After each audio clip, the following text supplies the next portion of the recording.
Salut à tous. Aujourd'hui, je vais revenir sur l'entretien des Sarracenia en hiver à cette période-là.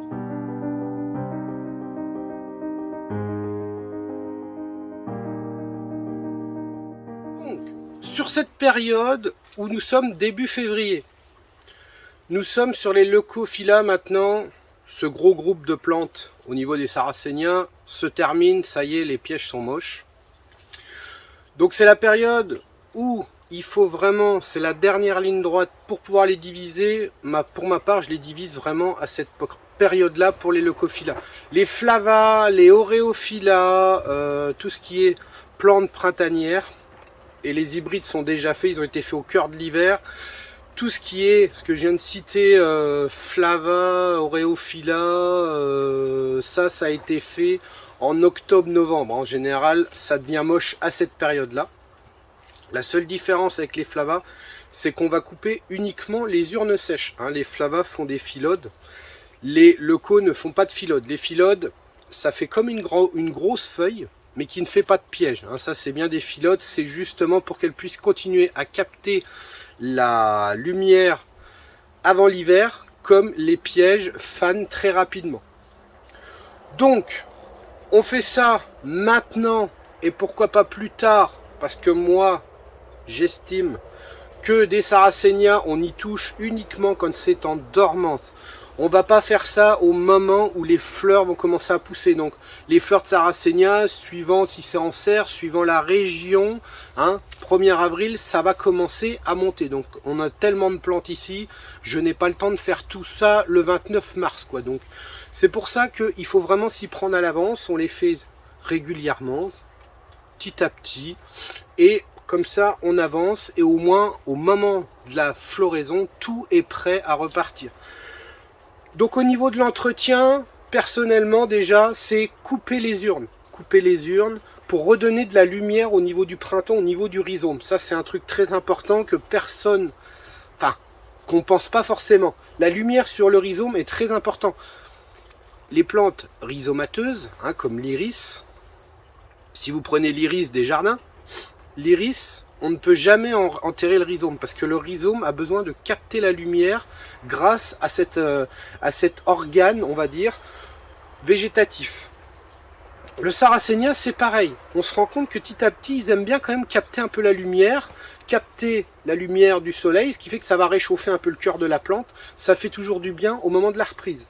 Donc, on va nettoyer. Pour ma part, je nettoie, donc je rase tous ces urnes là, mais pour commencer, vous voyez, je vais tirer sur les coupes de l'année précédente.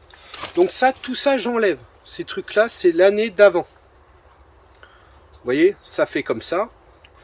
Et quand je vais couper une urne, donc je la coupe pas trop basse, vous voyez, ça fait du vert. Ce qui fait que le reste qui est accroché au rhizome reste sur la plante sous forme vert. Et c'est ces petites choses-là que l'année prochaine, je vais faire la même chose qu'aujourd'hui sur l'année précédente, que j'ai simplement à tirer et à les enlever. Ce qui fait que ça nettoie le rhizome, ça permet de voir si des fois il n'y a pas des insectes, ça arrive de voir des insectes au niveau du rhizome qu'on ne voit pas forcément quand la plante est sous cet aspect-là. Donc on peut voir s'il y a de la cochenille en dormance dessus. C'est un contrôle très important. Donc voilà ce qui se passe. Donc si on oublie cette petite étape de nettoyer, simplement, moi je ne m'embête pas à les faire une par une, je les prends dans la main, un coup de sécateur et on les enlève par poignée. Donc on coupe tout, on s'occupe pas s'il y a encore une urne qui est belle ou quoi, on enlève tout. Il faut redonner de la lumière au rhizome. Voilà. Donc ça fait un aspect comme ça. Donc vous voyez, il y a les petites choses là après à enlever, comme je vous disais, tout ce qui est sec, il y a simplement à tirer dessus. Et après, ce qu'on va regarder, c'est l'état du surfaçage. Donc soit la plante, on va la rempoter complète, donc ça veut dire changer le substrat complet du pot. qui n'est pas forcément bon, hein. Faut surtout pas le faire tous les ans, parce que les plantes, à chaque fois, faut qu'elles recréent un système d'ancrage avec leurs racines.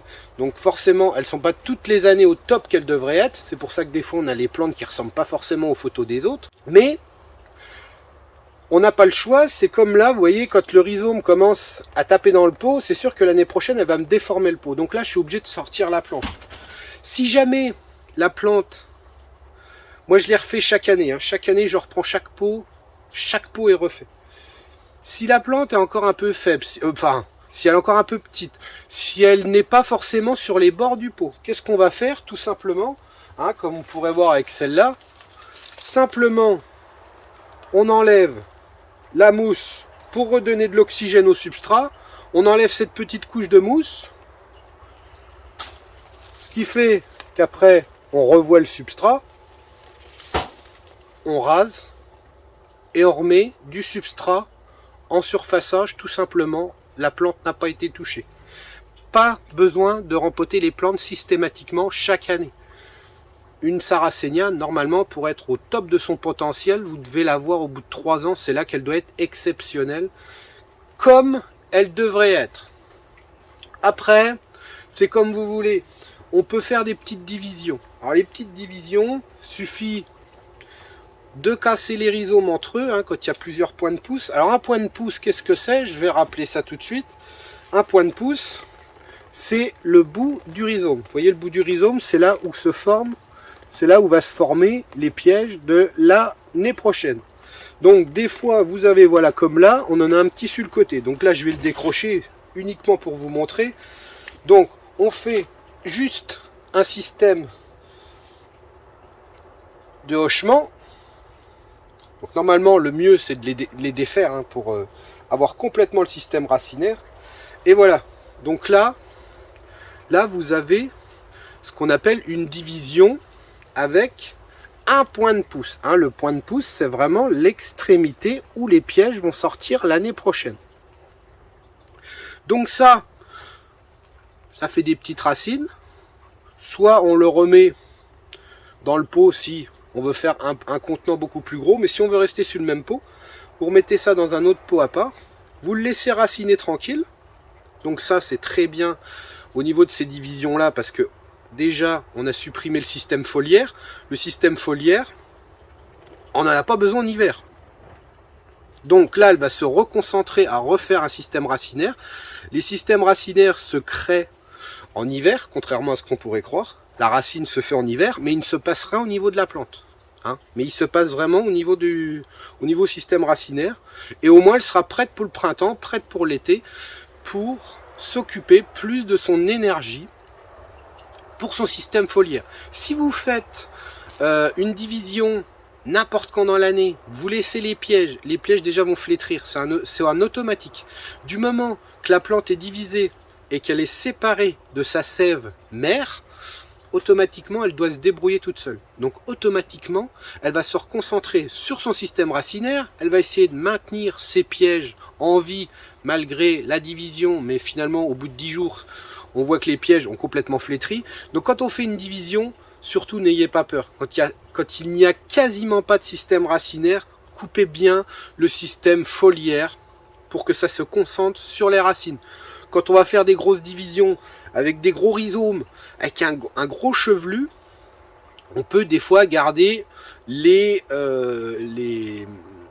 système foliaire pour faire une plante qui va recapter la photosynthèse comme s'il n'y avait pas eu d'interruption.